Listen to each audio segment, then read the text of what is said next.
Okay, so welcome everyone at this webinar about DynaBoost and HyperBoost. I'll be waiting for like 1 or 2 more minutes before I start presenting to gather some more people. Right now we have 5 people that logged in. So let me wait like 1 or 2 more minutes and then I'll start the presentation, okay? And thanks for attending.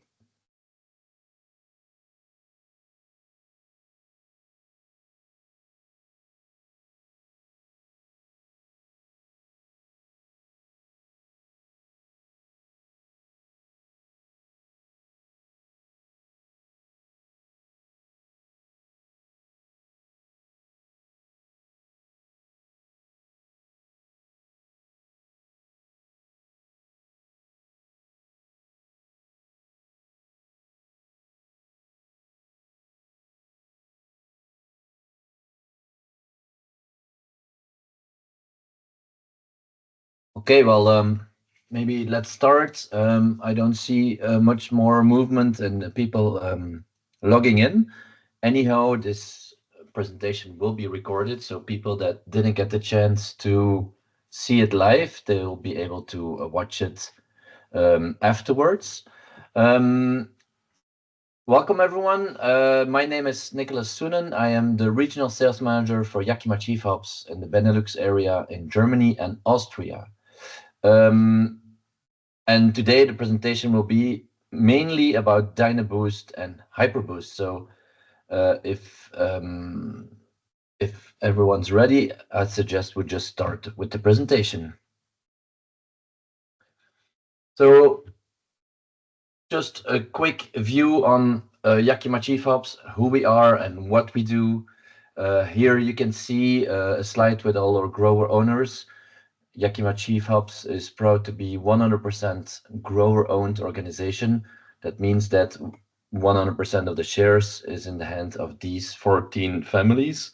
As you can see, we have representation and owners mainly in Washington State because it's also the largest growing region, and then also quite a few in Oregon. We do work with some Idaho growers as well. So, but 100% of the hops that we grow are from these 3 states, like the more known as the Pacific Northwest. So that's Washington State, Idaho State, and Oregon State. So today we'll be focusing mainly on DynaBoost and HyperBoost, but also I'm going to present a couple of slides on Crush, and we'll end with some Q&A.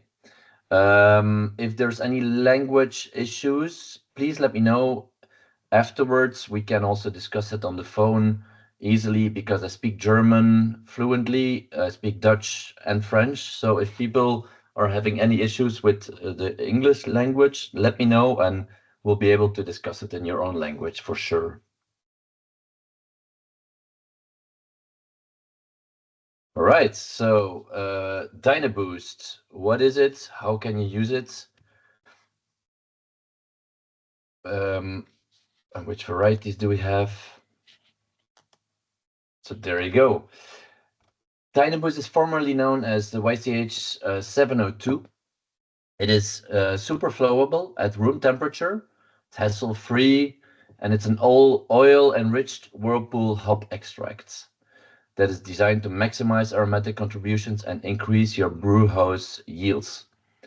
It is produced from single hop varietals, so it's variety specific from the main varieties that we all know, like Citra, Mosaic, Simcoe, Sabro, but also Centennial, Cascade. And it attributes the variety-specific aromas that you would expect from these varieties through a high concentration of wort-soluble compounds.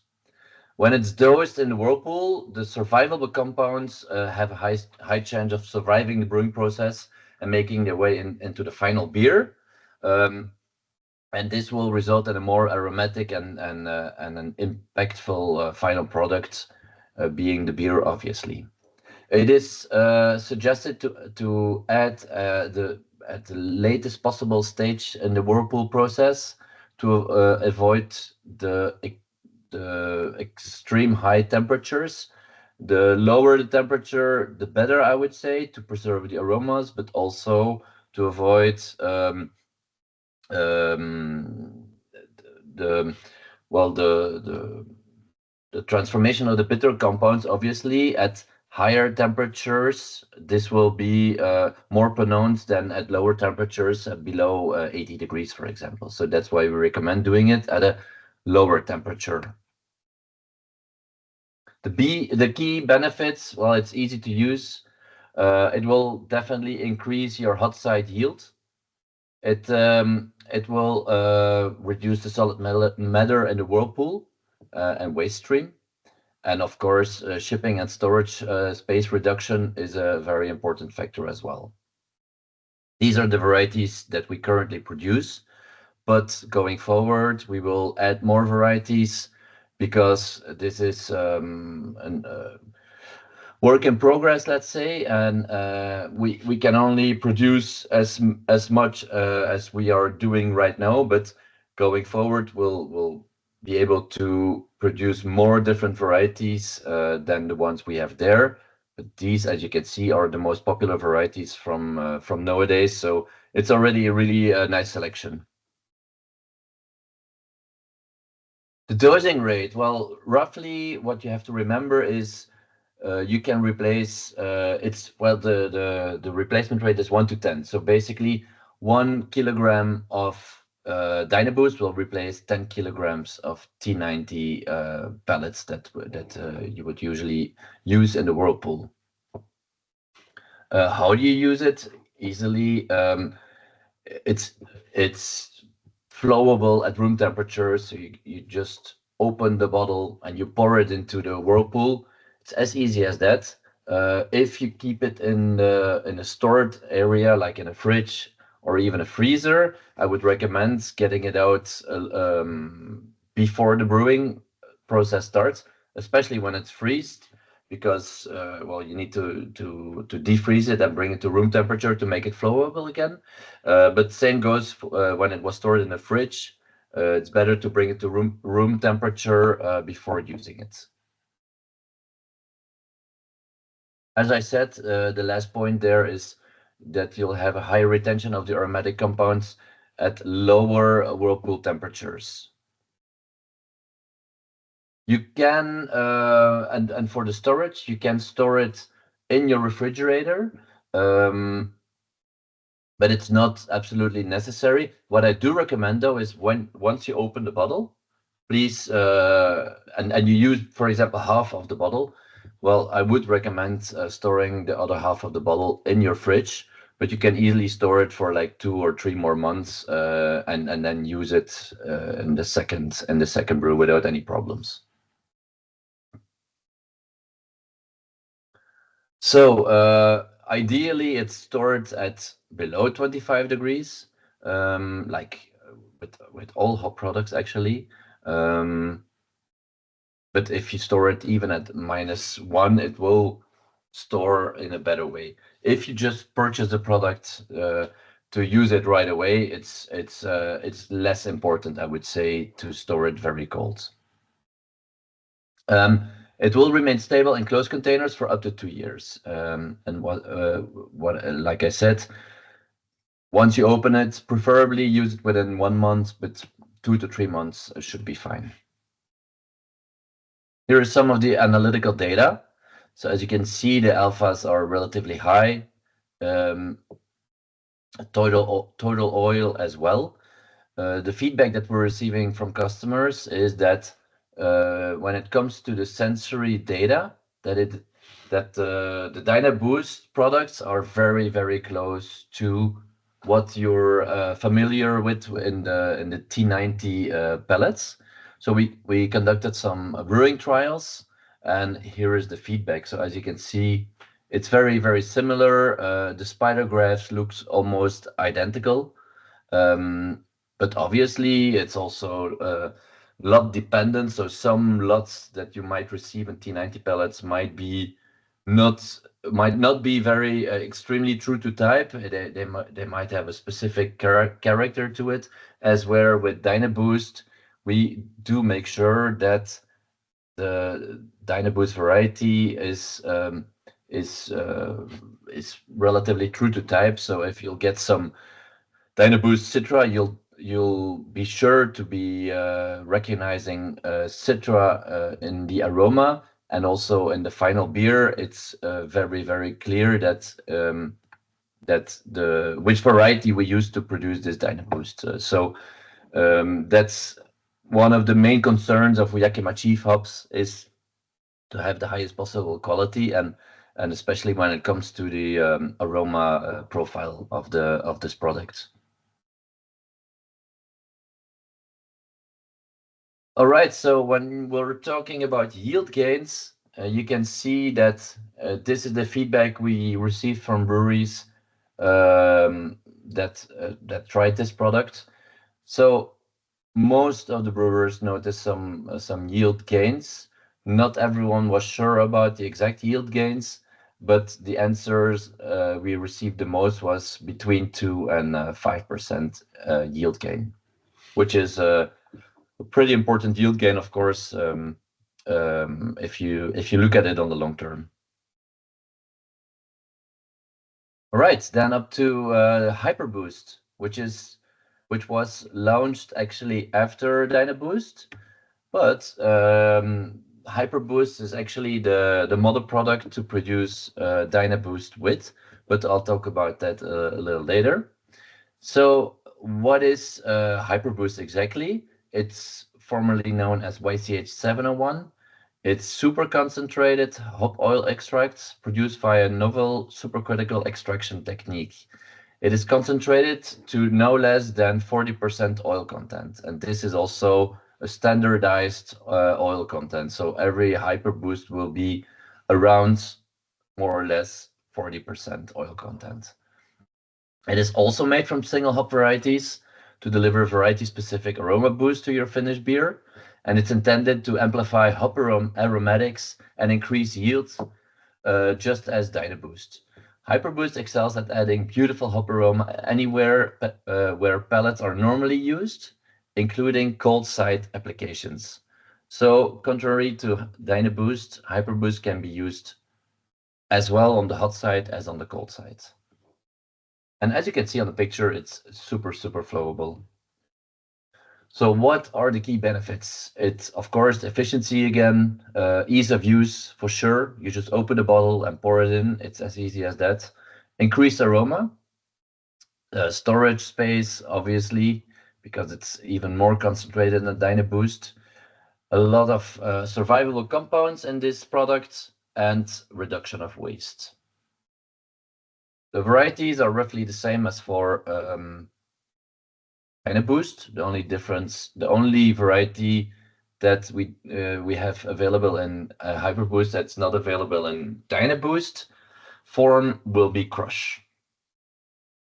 But again, also as well for DynaBoost, we will be adding new varieties during 2025. So not 2024 like it's mentioned there, but during this year we'll be adding more varieties to this list. How to use it? So most brewers are using HyperBoost in a fermenter as an active or post-fermentation dry hop addition. It is also effective in whirlpool usage. For dry hop additions, we recommend using HyperBoost for 25 to 50% of the addition, and using T90 or cryo pellet for the remainder of the hop charge. We recommend replacing up to 100% of whirlpool additions with HyperBoost. Sorry. So about this 25 to 50%, we leave it up to the brewers to experiment with it. There is no need to say that it will create a different mouthfeel if you use 100% of the dry hop addition. If you would replace 100% of the dry hop addition with HyperBoost, because you're lacking a lot of the polyphenols of the leaf matter. But this is the feedback that we receive from brewers, 25 to 50%, depending on the brewers that tested it. We recommend starting with replacing 25% of your dry hop addition, and then you can gradually build it up to maybe 50%. And that's really up to is it a core beer and is it in your core range, or is it a new beer? Then you can experiment a little more, obviously. But if you're trying to integrate this product into a core range beer, I would recommend starting with 25% and go easy, and then gradually build it up. But we've heard different percentages, different perspectives. When you replace the T90 pellets with HyperBoost, what we generally hear is that the aroma will be very similar. But if you go too high on the HyperBoost and the dry hop compared to the regular recipe, you'll be having a different mouthfeel.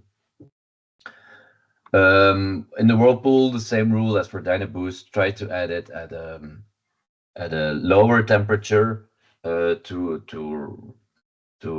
retain the aromatic compounds, obviously. So that's an important one, and as well for the alpha acids, the higher the temperature, the more isomerization you will have. So it's better to do it at below 80 degrees.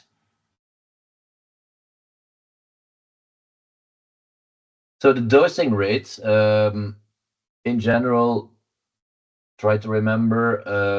I mean, the main thing you should remember is for the dry hopping, we would recommend replacing. So 1 kilogram of this product would replace 100 kilograms of T90 pellets.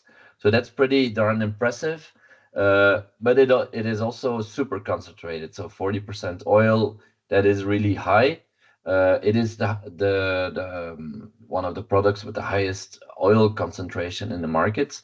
It is very unique because it is extremely flowable. It's still 100% CO2 extract, so there's no additions of any type, no carriers, no emulsifiers. It's really 100% natural. The only thing we add during the production process is CO2, and it's just some new extraction process that allows us to have this high concentration of oil. So for regular dry up additions, we recommend replacing. So we recommend having this dosing rate of 1 to 100. So 1 kilogram of HyperBoost will replace 100 kilograms of pellets. For NA products, we recommend using the 1 to 125 replacement rates. And for whirlpool additions, we actually recommend 1 to 50. So about this rate, this is on the cautious side. We've heard brewers replacing even higher percentages. So that's really up to you, to your experience and to your brewing installation, and just try it out, and you'll see quickly enough what kind of dosing rate you can use. But 1 to 100 is what we've come up with based on the feedback from brewers, and just keep in mind it's on the low side. So for storage, you can easily store this product also in the fridge.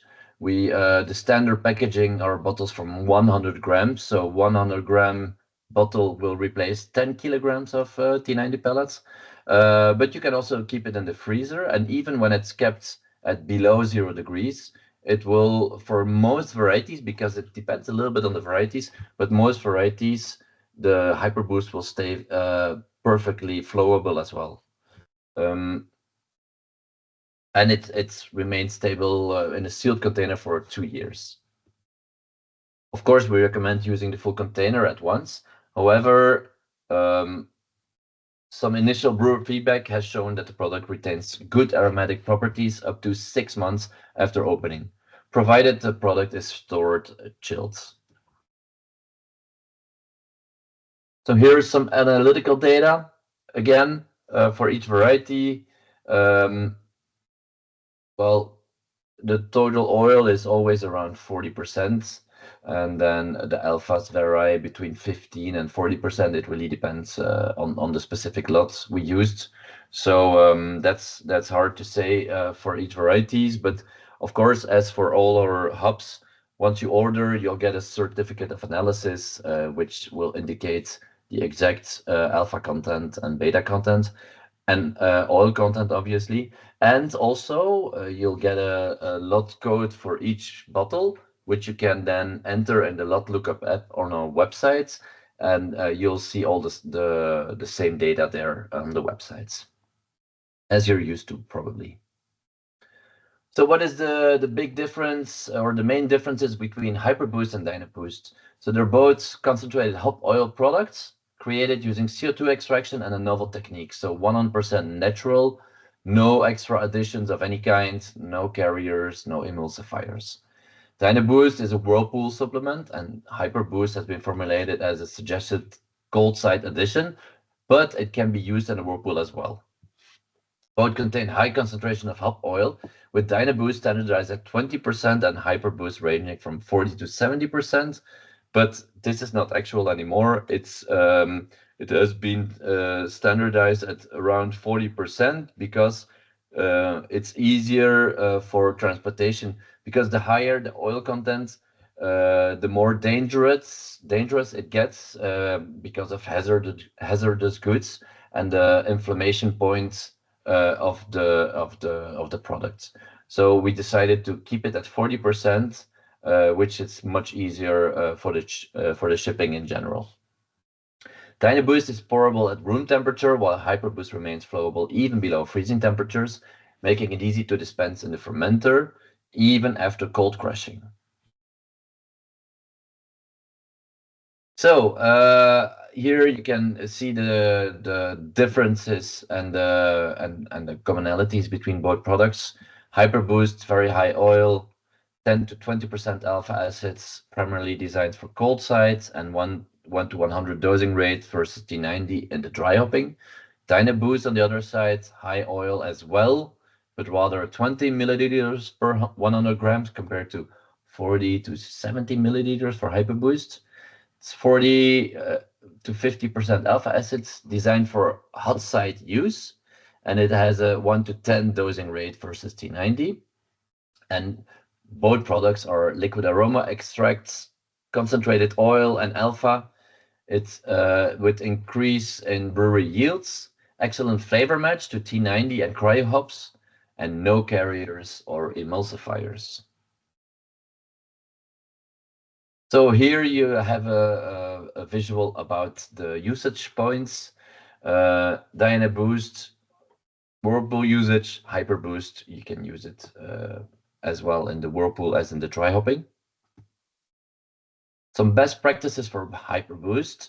Ideal addition point would be cold side usage. It's early on, would be early on, because it allows for any potential biotransformation. So if you can perfectly add it even before the fermentation starts, if you're knocking out from the whirlpool, going to the fermenter, you can add it there. You can add it at a normal addition time when you would usually add the T90 pellets, like towards the end of the active fermentation, like on day 3, for example. You can add it after the active fermentation. You can also add it just before packaging. The only thing you really need to take care of is that the product is mixed well in the fermenter. So that's the most important part, is to have a good mixing of the product with the beer or the wort, and then it's all good. But you don't need the heat from the whirlpool like with DynaBoost to really dissolve well into the wort or the beer.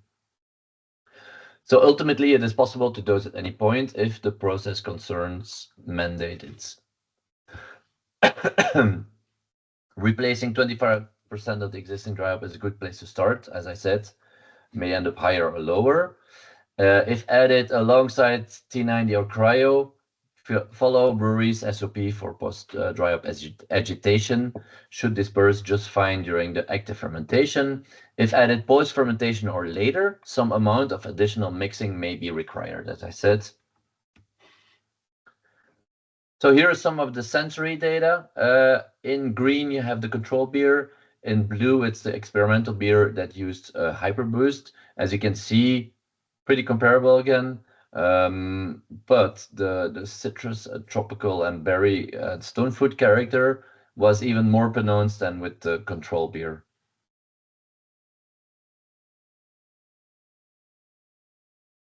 So here is just an example of a, well, we call it an efficient recipe of a West Coast IPA, just like a classical recipe using only T90 pellets, where you would add some HBC 682 as bittering, some Citra T90 just before the whirlpool, then a Centennial and Citra in the whirlpool, and then Centennial and Citra in the dry hop.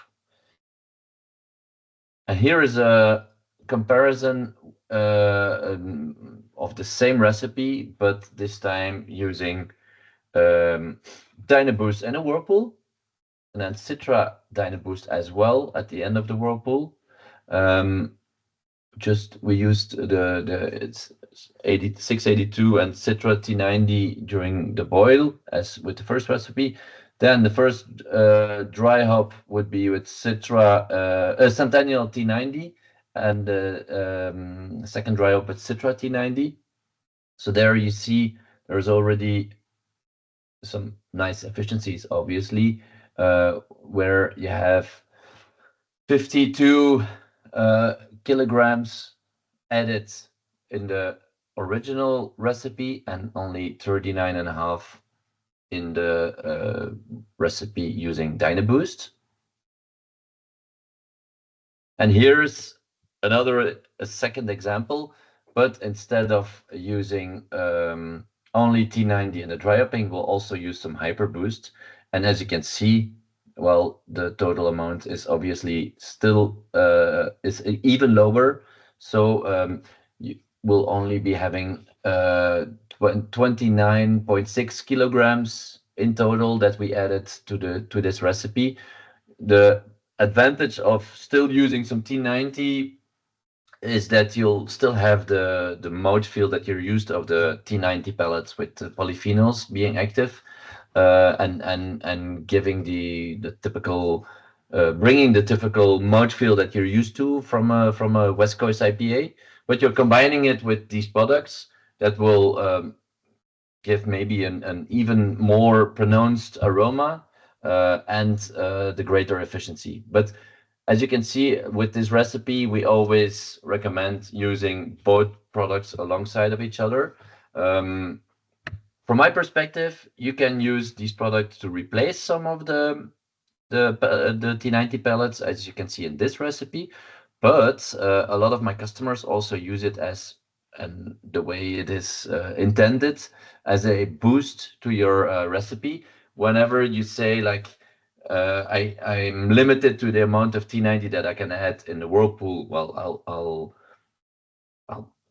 keep on using that amount, but I will add some DynaBoost on top of it, because this way you can really boost the hoppy aroma in the whirlpool. Same thing for the HyperBoost and the dry hopping. For example, you can only for your specific brewery setup, you can only use X amount of T90 in the dry hopping, but you would like to increase it and have an even hoppier aroma for the dry hopping. Well, then you can add the HyperBoost on top as a boost as well. So there's two ways to really use these products.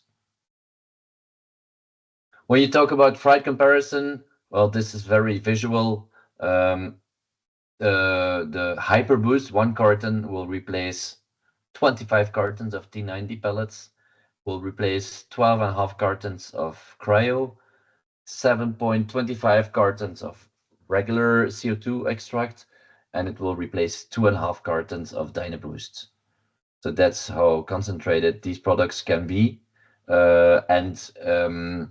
Well, you see immediately the efficiencies when it comes to freight, but also storage, obviously. If you're interested in downloading some marketing assets about these products, you can use this link. Please write it down, take a screenshot, or download it, or click on it. You can go to the website. So it's basically Yakima Chief hop.com/distributors, and there we have concentrated all the relevant information and download assets on this one page. That's really useful. Okay, so what are the applications in other beverages than beer? A very good example would be hop water, but apart from hop water, you could use it as well, of course, in a hop lemonade or a hop iced tea, dry hopped iced tea, for example, or some kombucha. But hop water is a very easy product to produce, and for this, HyperBoost is just ideal. So some of the industry trends: consumers are more mindful than ever about alcohol consumption. Global sales volumes of non-alcoholic drinks are expected to grow at a compound annual growth rate of plus 7% between 23 and 27. And this will make up nearly 4% of the overall alcohol markets, according to analysis. Athletic Brewing USA recently named as one of the 10 largest craft breweries in the USA. Their production volume is solely NA beer and hop water. Initial research suggests that younger generations are drinking less. We all know of this trend. Everyone is switching to a lot of non-alcoholic variants, and implementing months like Dry January in their drinking routine, I'd say. In Belgium, we have something called Tournée Minéral, which is always in February because it's the shortest month. But these trends are existing and are growing. So it's something that every brewery should keep in mind. The graph on the right asks if you would participate to Dry January in 2024.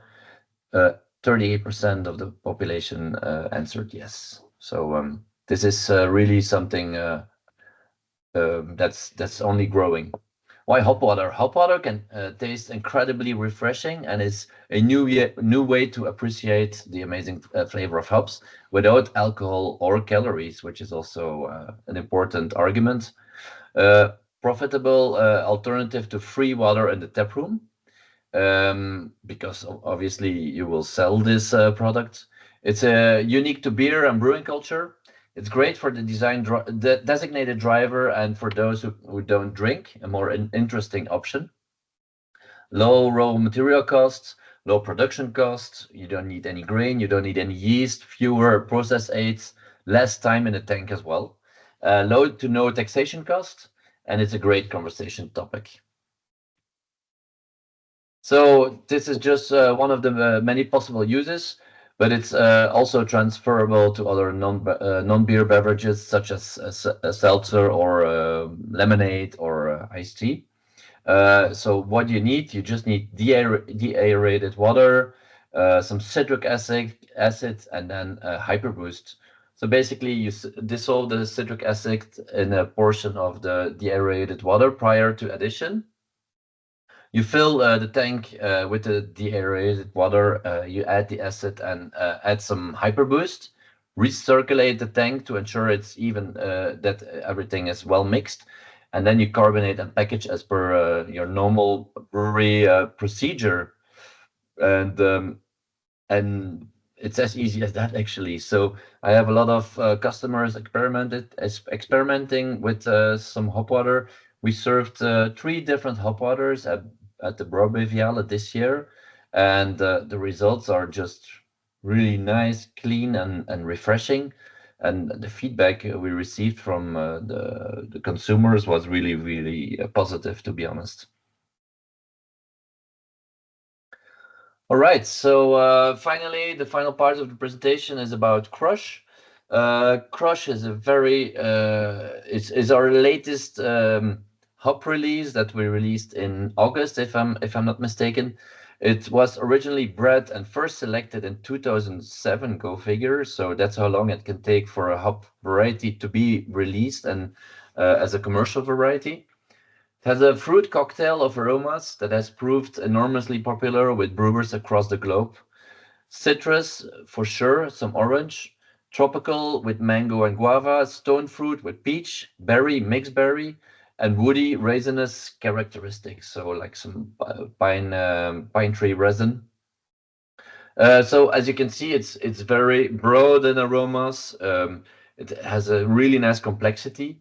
Also, this is one of the very few hop varieties that when you smell the raw products, the T90 pellets or the cones or even cryo, this is also how it will translate into the finished beer. That's a very unique quality, I would say, but also an important one because it's so much easier for a brewer to work with products like these that where you smell the raw product, you know how it will taste into the final beer. It's highly impactful.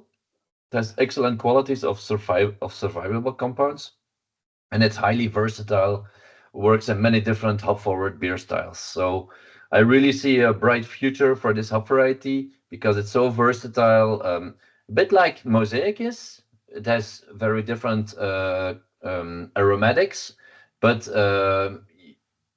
just like with Mosaic, it's so versatile, complex, touches a lot of different areas of aromatics, and you can use it in many different beer styles, mostly IPAs, obviously, but also other beer styles. But in any possible IPA style, this hop just shines. So it's a really interesting one.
Well, there you go. You don't have to take my word for it, but these guys know what they're talking about, and they have been using this variety for quite a while. So you could hear how enthusiastic they were about this hop variety. So I really see a bright future for it. We still have some availability. If needed, if you're interested, let us know. We can still do spot orders and even add it to contracts if needed. But be mindful, it's a new variety, so we don't have limited acreage. We only have limited acreage at the moment. So if you're interested to integrate it into a permanent recipe, I would definitely recommend adding it to a contract. So here's the spider graph of this wonderful variety. So the red spider graph is the hop century of 2023, and the blue one is the beer century of 2021, which was a pale ale that we brewed single hop, obviously, with this variety. So the alphas are between 10 and 14%, total oil between 1.5 and 3. Has a very, you don't see it on the total oil breakdown graph, but you'll see it better on the survivables graph. This variety actually has the highest, for crop year 23 at least, it had the highest linalool content of all the varieties we harvested that year. So it's very high on linalool, on other survivables as well. Yeah, it's just very interesting. Here you can see a little better on the survivals graph that it's, well, it's all the way on the left, so it's perfect for late whirlpool additions, early dry up additions as well. You can see as well when you study this little graph that it really has a high concentration of most of the survivable compounds, and a specifically high concentration of linalool.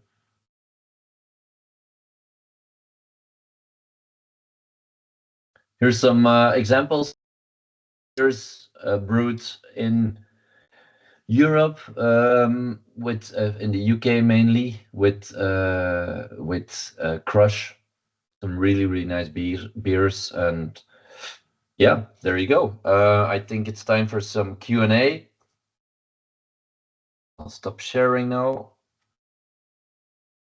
Thanks for your attention anyway. I'll have a look in the chat if there are any questions that I can identify.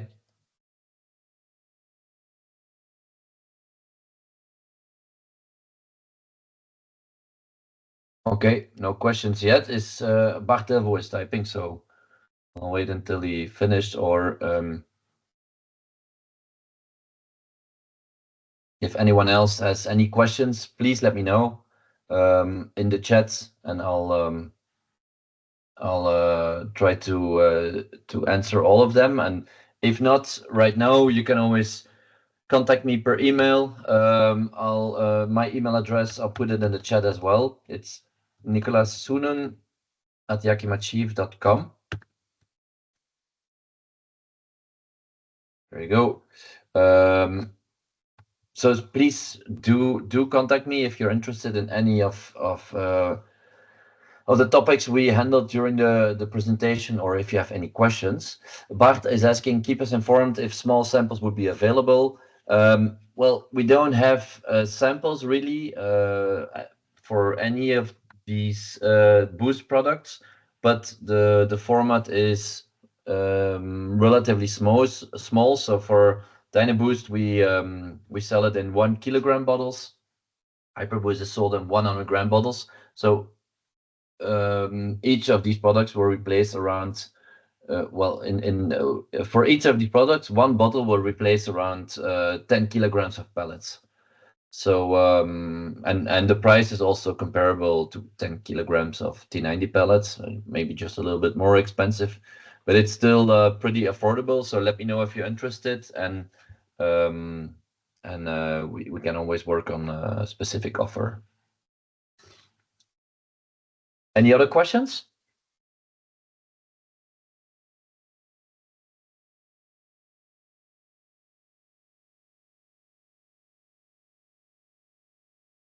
Okay, Nico from Cinderbro is typing, so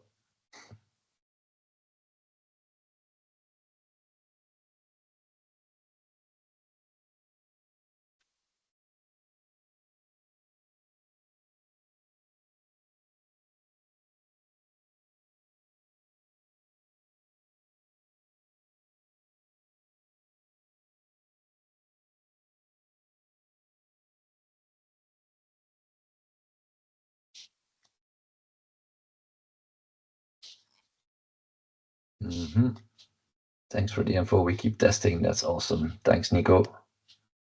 I see there is a specific Q&A area here as well. You can also post in there a question. But I guess if there is not any other questions, well, we can start wrapping it up. As I said, I am available for any questions you might have going forward. Please let me know if you're interested in testing any of these products. We can work on a specific offer, or for people that have contracts, it's also possible to integrate these products into your current contracts, even maybe if needed, replacing some of the T90 pellets if you like. And then the only thing I can say is, well, thank you very much for attending. Thanks for your attention. And hopefully, well, we'll get to talk about this live again, or on the phone. I'll wait one more second because Elsa is typing as well. Oh, you're welcome. So thank you, everyone. And I wish you a great evening. No, unfortunately I won't be coming to the craft beer conference this year. We will be attending the beer experience in Antwerp 1 month later, and well, we won't be present at both events, so probably we'll do 1 year Dutch craft beer conference and the other year beer experience going forward. But Arjan, don't hesitate to call me if you want to discuss this further. Okay, thank you very much. Talk to you soon. Bye bye.